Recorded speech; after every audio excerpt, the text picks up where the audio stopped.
Yeah, fuck it, that'll do. Yeah, that looks good. It's kind of like Blues' approach today. Yeah, that'll do. Coming from the halo above, welcome back to the match reaction. Watford 3, Birmingham City 0, New Year's Day, getting the new year off to an absolute flyer. Yeah, I mean, that was absolutely abysmal, that was. I mean, like, we've had some poor games this season.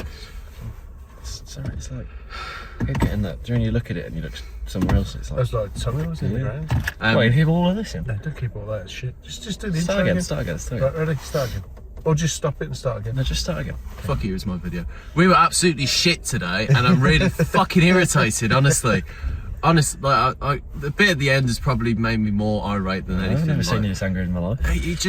Like, the fact that, you know, we lost, we were pretty shit. Marvin Ducksch at the end comes over and tries to, you know, like, maybe the fans were having a go at him, and then he wants to give it something back, but it just looks so bad, honestly. Like, it just, fuck off, just go, you know, like, you've done nothing all game, all of you, and then you come over and then have a go at us, as if, like, we're the ones in the wrong. It's just like, we've spent all this time getting here, and then just come and watch that. It was rubbish, absolutely shocking. They hardly put a shot in on target. Apparently we had a shot on target today. You couldn't have told me, honestly. Like, I genuinely did not remember that at all. Roberts. There was a few, I think. It's literally, we were dog shit today. It was absolutely appalling. And Tom Ince, who, what's the stats? That was it. He'd scored 4 goals up to today for Watford in 69 appearances, and he scored a hat-trick today in one game. He easily could have had more. He could have had a Well, he double could have easily hat-trick. scored 4, couldn't he? Because he missed the one that would have made it 4-0. Yeah, 3-0 defeat away from home. Tom Ince scored 3 goals, hasn't he, in the game? He'd only scored 4 goals for Watford prior to that, but he managed to score 3 in one game against us. To be fair to him, though, it was a field day for him. He could have had 4, couldn't he? You know, but there again, Watford could have had 4, 5, 6, whatever that could have been. It could have been anything, couldn't it? Really, we were pretty diabolical at the back. I thought we just gave up things, and then going forward, we offered absolutely nothing. So I don't think it's like rocket science, is it, this reaction to say that we had a shit game, like we played really poorly, and this wasn't the season we was expecting. I said it at Sheffield United, then I'll say it again. You know, coming to a place like this, you don't necessarily come in and think, right, we're going to win, because it's a tough place to come. And I know when we played them out, and you said they're a shit team, right? Now you said that, and in the comments they're saying we're not a shit team. Well, I never said they were a shit team. You said that. I'm not saying you're wrong, but I'm just saying people have got opinions. They're 4th in the league now. I think they're a good side. That was when we beat them at home, that was a good result for us, because they're a tough side and we beat them. Today we come here, we look completely and utterly different, don't we? And I know we've got players missing. So Sampson's had to come in, Clara's missing, Stansfield's missing, Doyle's missing, De Grey's missing. I get all that. So coming to these places is always tough. Even if you had less players, it'd be tough. So it is a tough game, but it's the manner of the way we're going about things. It just looks like we roll over, and as soon as that first goal in, you knew we were going to lose. You just absolutely knew it. So something needs to change around the mentality. It's not saying we have to win every game. It's not saying you've got to come to away games and start beating everybody, but you would expect a better kind of reaction, a better performance. It's the performances that are the worrying part of it. Now, people will point out individuals and systems and all of that, but sometimes it's more than that, isn't it? It's just about having a bit of balls about it. Look at the other 2 teams that come up with us. They're not necessarily all having perfect seasons either, but Wrexham have got something about them. They've gone to Blackburn and won. Charlton have got a point today against Coventry. They show some balls. They've got a bit of nous. We don't seem to have any of that about us, and once it goes against us, everything goes flat, doesn't it? Like a flan in a cupboard. Kind of just completely flat. Prefer a flan. Fun. But that's what I'm saying, is that we don't seem to have any kind of reaction to any of these things. And over the, was it 7 games now without a win? It don't look like, I can't see where we're going to get a win from. Got Coventry coming up, and you're thinking that looks really tough, doesn't it? But I wouldn't be surprised if we could get some out of that game, because we can, because we've got a squad of players that can get results. We know that, we've seen it. But today's really, really disappointing. Cold day, flat. And it's just, it makes you just wonder, like, where are we going? And where are we going with this? We either need a new manager, or we need new players, or we need both. But I don't know where that falls. I don't necessarily think it's just about the manager, because there's no golden bullet that says, get a new manager, suddenly you'll start winning games. I don't know if that'll happen, because if that squad of players shows that kind of level of intensity, maybe it's to do with the way the players are approaching games, or is it down to the manager who just cannot get the best out of these players, and they all look pissed off. Paik is a great example today. Had a really, really poor game. I think he's an absolute top quality player. So to have such a poor game, something is not right, and it just goes to the heart of what is wrong at the moment. Something somewhere, they don't look happy. Fans are clearly unhappy, like you say, at the end. But why wouldn't they be? It's freezing cold. You spent a fortune. It's New Year's Day. You've been royally fucking rammed. And then, you know, then the players are arguing with the fans. I get it that the players are probably upset, aren't they? But it just shows a real fragility about the whole thing, really. So that's where I'm at, really. I don't know what the answer is. I've got to be honest, I don't. But I'm not paid to find the answer, so I don't really care. Yeah, exactly. I just want somebody who is to do something about it. Yeah, the people who were meant to be doing their jobs are clearly not, are they? Something's not just right. Week in, week out now. I mean, like Jack, you said this at the Derby game. You know, like it's every week now that we're playing like this, and it's all just playing the same way, we're expecting the same results. Like honestly, like we were saying this as well before the game, the Sheffield United game, like we knew we were going to lose, and I think everybody kind of felt that again today. Yeah, it's almost like you're just accepting it somehow. We turn up, we know, as soon as it kicks off, you can sort of see that we're not going to get anything out of the game. It just goes in the body language or the way we play, just loose, and everything was just really poor. I think nobody on that pitch can say they had a decent game, could they? No, nobody. No way. Well, apart from Tom Ince. Well, yeah, he did. Watford had a fucking great game. Yeah, all they did, walk in the park. Yeah, all they needed to do today to win was just to show up. Honestly, like there was nothing about it. Well, you were saying during the game when they were breaking on us, because we try and push forward and keep possession. Every time they had a counter attack, we just broke against our two centre backs. Literally every single time, like we had the ball forward, as soon as we lost it and they broke on us, there was nobody there. Yeah, exactly. It's as if like we just didn't exist. Yeah. It's crazy. I've never seen us like so down tools so quickly. Never seen you so angry. I know, you are. I'm fucking irritated by it. There must be a disturbance in the force. It's getting on my nerves though, honestly, because like, we played all right against Southampton, and then like we come and play like that. It's like, why? I don't understand it. How are we so inconsistent? I have no idea. But that's what I'm saying. Somebody's paid to sort that out, aren't they? And that ain't us, is it? Yeah. You can only comment or observe on what you're seeing, and what you're seeing in front of you is clearly not good enough, is it? Not for a club that's saying that we want to change that mentality. Yeah. If this was under the Dong era or whatever, we'd be accepting it. You'd just go, well, that's because we're a shit team, isn't it? But this isn't what we're meant to be doing now. So something needs to change. Anyway, over to you, Jack. Yeah, I thought it was interesting. I expected today when I came that when, after the back of Wagner speaking to the Telegraph, that the whole club would feel a bit of a boost, wouldn't it? That usually happens, and he has that kind of great touch of us all. And then we go, God, yeah, we're on to some really great thing here. And I expected the atmosphere to be up for it, players to be off the back of it up for it. And I know it's a tough place to come, but I just expected those things to be there. And what maybe was really strange, first time I've seen it, is none of that happened. Is that like immediately I could tell that the fans weren't up for it today. And not in the sense like it's their fault, but they weren't like buoyed by the week we had or whatever. It was like they could sense that it was going to go wrong and it was a tough place to come. So there was no like optimism in the crowd at all.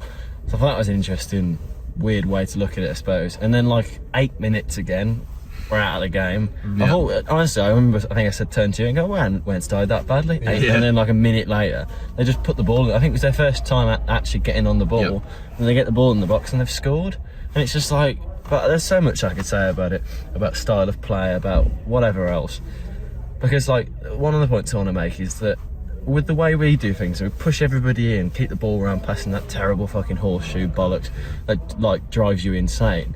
But we're trying to attack against 11 basically 11 defenders, including the goalkeeper, 10 outfield players, all behind the ball, and we're trying to attack with 10 outfield players, aren't we? So when they get one of their players stops our weak, piss poor attacks, it's like they only need 2 attackers, 3 attackers at the most to score, and we've used our whole team to score. So no wonder they keep fucking breaking on us, because all of them, like you look at Watt playing at right back in the second half, he's like right up the fucking pitch. So no wonder they're breaking us. Neumann's coming in as well. It's like if you just outnumber us, you're gonna score. And it's so predictable. Like honestly, like if you were a scout watching, like we got Birmingham this week, what do we need to go like watch? A Boy Scout. Hello, sir.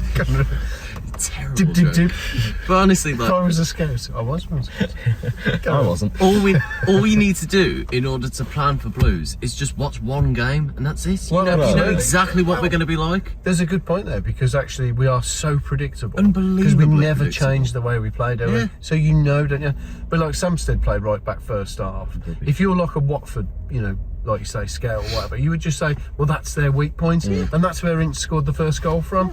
Now, it's not to say that, you know, Samson's not trying his best or whatever. He clearly is, but if he's not up to the level, you're not going to win games at this level, are you? Yeah. Same with Anderson, you know. You know, he might have tried his hardest, I get all that. But clearly, if you're not good enough for the level, you shouldn't be playing for us anymore. Because again, that's like I say, we're a different club now. We're not one who just says, well, this is all we've got. Yeah. We're actually meant to be driving forward. And I'm sure there is this great, bright future down the line. And I'm absolutely sure that is going to come at some point.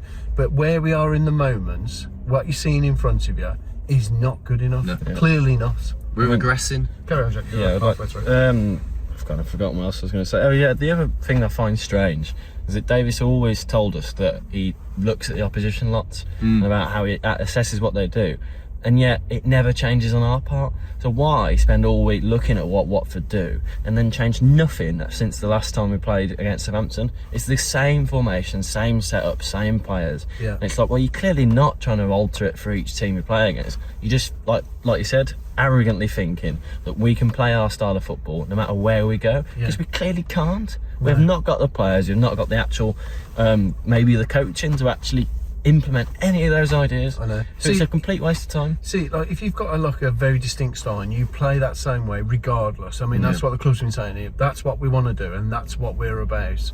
Fair enough, but that's okay if you're like Manchester City or PSG, isn't it? Where you've got better players, and in your system you're always going to outbeat them. But if you're an opposition sort of professional like Davies is, surely you look at the opposition and you try and work out how we can implement our style to beat that. But it doesn't look like that, does it? It's just like we just play the same way all the time. And I just think it's the definition of insanity, isn't it? Doing the same things over and over again, expecting different results. True. You don't get different results if you play something, because they've looked at us and gone, well, they're going to play like that. So they've out. And now we're going to play like next week. You know what I mean? Exactly. We've got Coventry. They're probably looking at us and going, well, I'm probably going to play the same way. Exactly. So then you just set up and you go and pinpoint the weak points. And you know, we don't have a right back, do we, at the minute? Because Sampson's not up to the level. Iwata's not a right back. And the way they use that right back just means that if you're a left-handed side player like Ince was for that first part, whatever the other guy was in the second half, they're just rinsing us. Absolutely rinsing us. We're back. Like this car. Unlike the Blues. Yeah, I know. So there's too many things to say in a reaction video. Based on what we've got in front of us today, or like I say, the only thing, my only takeaway from that is we are not good enough, aren't we? We're not good enough to be doing what we think we should be doing at this point. We're 16th in the league now, and that speaks volumes. Well, it's like I said during the game, so we're now closer to the bottom three than we are the top six, and the trend's downwards. Last things I'll say, because I quite like to get going, is Kyogo, let's be honest, I've given up on him. I don't think he's ever going to score for this club. So I don't know what anyone else thinks, that's just my own opinion. The Ducksch thing at the end's annoying. I just think they should just leave us alone at that point, because people are angry, you're just going to make it worse. Same with Anderson coming over and talking to us. It's like, I get it, I get you want to speak to the fans, I know you want to try and, like old stop away at Sheffield United trying to calm us down. Just leave us be, thank us for our support, and then just go, because we're just going to cause more problems. And then on the Davies question, I have no idea. I don't think he'll get sacked, because I don't think the club would. And it would be the bad timing to do it as well. So I agree. I don't know. We need a big window, like I said last week. And we need to show that we can turn this season around. Because if it just kind of bumbles along like this, we'll either go nowhere or we'll be in a relegation battle. And it's a lasting trend as well. Because I know, like, we're probably looking a bit too far in the future. But even still, like, when you keep on playing like this, you know, week in, week out, you know, like teams. You know, players, when you try and buy them in the summer transfer window, might not want to come to us. They might think, you know, like, well, maybe I'll go to Wrexham instead. Maybe I'll come to one of the teams that's just coming down from the Premier League. Yeah, you've got this 60,000 seat stadium that you're looking forward to. But like you said this the other week, it's like a lot of those players that we're going to sign ain't even going to be in that team that plays in that stadium. No, I mean, you'd be absolutely crazy to sign for a club thinking that 5 years time they built a new stadium, you're going to play in it. Football don't work like that, does it? You have to work in the moment. A lot of their players, they know they'll never play there, so they're just playing for a Birmingham City side like everybody else has played for one in the last 10 years. They look like they know that they're not going to be there next season in that weird way, because a lot of the players, like if by some miracle that we got promoted now, a lot of those players in that team wouldn't be there next season. I think they know that. I mean, footballers not stupid. They know what they're coming to, but I think they have come into a club that's run professionally. Do you know what I mean? Yeah, no, I get that. I'm not saying that. But I think the key here is like I think the first thing to try and do is to bring more players in and see if that starts to turn things round before you start jumping and sacking the manager. Yes. But he needs to kind of wise up a little bit, doesn't he? He needs to try and find it's some other ways of doing things. Yeah. He needs to show his worth as a manager. Yeah. Because I think today I said it, and I say a lot of throwaway stuff, but I think I believe to what I said here, is that everything that Davies stood for today, and I know he's in the stand, but he sets the team up. Everything he stood for as a manager just got like kind of torn apart and shown for what it was today. It looked weak, ineffective. Yeah. And then actually as well, again, it isn't the first time, is it, where a manager against us has gone and done something differently and like absolutely schooled us. Yeah. We're just like completely out of the game. And I thought, as if you're a manager now, Davies, you've got to show you know what you're doing. So go and get something from Coventry. I don't care that Coventry are at top of the league. No. Coventry got something against Coventry didn't get anything against Charlton today. So we've got to be able to do that today. Yeah. And that's all I could say, really. Yeah, I agree. Yeah, but it's a tough one to take because, you know, New Year's Day, start of a new year, you're meant to be optimistic, and then they serve up that really poor performance again. It's really tough to be a Blues fan again at the minute, and that's what I've been kind of It's just like the old days. not in a good way. It was making me laugh at half time. I was thinking, I've been in this seat a lot, many times before, moaning about the team, thinking it's never going to get any better. It was like a proper blast from the past. But yeah, I don't know, probably a bit more of a fiery reaction from me, but I'm just not up for it after that. I'll probably calm down in a minute, but after that I was just not fucking happy at all. I think you're entitled to feel exactly how you felt. I mean, that's right, yeah. I do, also, last thing I probably will say actually, is that I feel incredibly sorry for all the Blues fans that have come down today. Yeah. Because I'm stood there as well. I'm freezing, right? And I don't know how much the tickets were, I've forgotten. But I presume they're quite a lot. You get treated like a twat by the Watford security because you get checked, I think, 3 times on the way in. Shocking. They make you go to your seat every 5 seconds, going pushing you around, not allowing you to stand with your mates. Shocking. There was no fucking beer. And also there was no pies as well for us. No pies either, But anyway, a shockingly bad experience. I think as an experience of a Blues fan, paying for that privilege, no wonder people are angry. And that goes further than anything else, I think. Yeah, I agree. So, absolutely agree. Yeah. A shockingly bad day. I forgot about all the bad the Watford security were. Wankers. Yeah, Right, a disgrace. cunts, An absolute disgrace, to be honest. Yeah, and then just Treble checking you. it's just the treatment of you. They're just treating like Cattle, scumbags like. So yeah, you can shove that when you pipe, don't smoke it, and then I knew I hated them for some reason. I mean, I don't dislike them, but Come on, let's make this a quick one. It's like nearly 20 minutes. You can edit this out there. Yeah, they've got a bit of editing to do. Take Good about old 19 argument. minutes and 30 seconds out of it. Just And now, Just my bit. well, we did this in the game actually. Like we did like a parallel universe version of what was happening. Going, great first half, Done looking well. really great. Really positive. And now going over to the parallel universe of the reaction from today. Oh, very brilliant. People were leaving at half time because I was Yeah. just fed up with it, just walking away. But even the guys in the disabled section who in the wheelchairs, Yeah. they left early left as well, early, yeah. which I thought was brilliant. So I thought, they're just like, right, we've all had enough. Well, Collectively. Last thing everybody. that we haven't mentioned is the sideways and backwards chant. Yeah. Sideways and backwards everywhere we go. That's Blues fans at their very, very best, isn't it, really? They're telling you they're not happy with it. And by inventing a brand new song that we've not heard before, which went round about, but God knows what Davies must think of that. But that is a damning indictment of what they think about his style of play, isn't it? Yeah, well, there we go. Yeah, cool. That's how we go into 2026. We'll be back with more videos shortly. Be sure to like and subscribe. Be sure to follow me on Twitter as well. And keep right on.